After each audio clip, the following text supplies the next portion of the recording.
আজকে আমরা কথা বলবো দুবাইয়ের কোস্ট লাইন নিয়ে। এটা হলো পাম জাবাল আলী, পাম জুমেরা আর দুবাই আইল্যান্ড।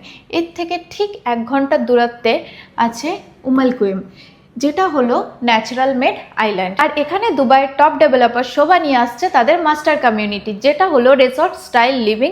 এবং এখানে এখনও 1 বেডরুম অ্যাভেলেবেল আছে, যেটা 1.2 মিলিয়ন থেকে স্টার্টিং হচ্ছে এবং এখানে পাওয়া যাচ্ছে ফ্লেক্সিবল পেমেন্ট প্ল্যান। এখানে আপনি পেয়ে যাচ্ছেন অ্যাপার্টমেন্ট এবং ভিলা, সবগুলোই হচ্ছে ফুলি ফার্নিশ। আর সব থেকে ভালো জিনিস হলো এখানে মাত্র 10 মিনিটের দূরত্বে এখানে আছে রাসেল খেমা, যেখানে আমাদের আসছে ফিউচার ক্যাসিনো। তাহলে আমরা যদি দুবাইয়ের কথা বলি, তাহলে দুবাইতে সবসময় অ্যাপ্রিসিয়েশন বেশি পাওয়া যায় ওয়াটারফ্রন্ট প্রপার্টিতে।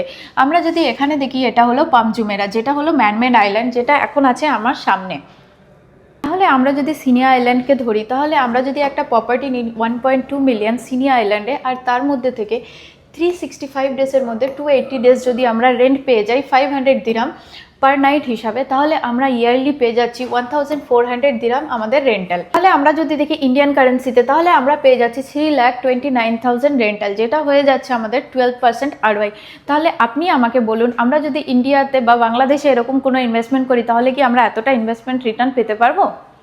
তাহলে এই টাকাটাই আমরা যদি ইন্ডিয়াতে ইনভেস্ট করি, তাহলে পেয়ে যাব মাত্র 2 থেকে 3% রিটার্নস। এই 1.2 মিলিয়ন আপনি যদি সিনিয়া আইল্যান্ডে ইনভেস্ট করে আপনার অ্যাপ্রিসিয়েশন পেতে চান, তাহলে আমার সাথে কন্ট্যাক্ট করুন।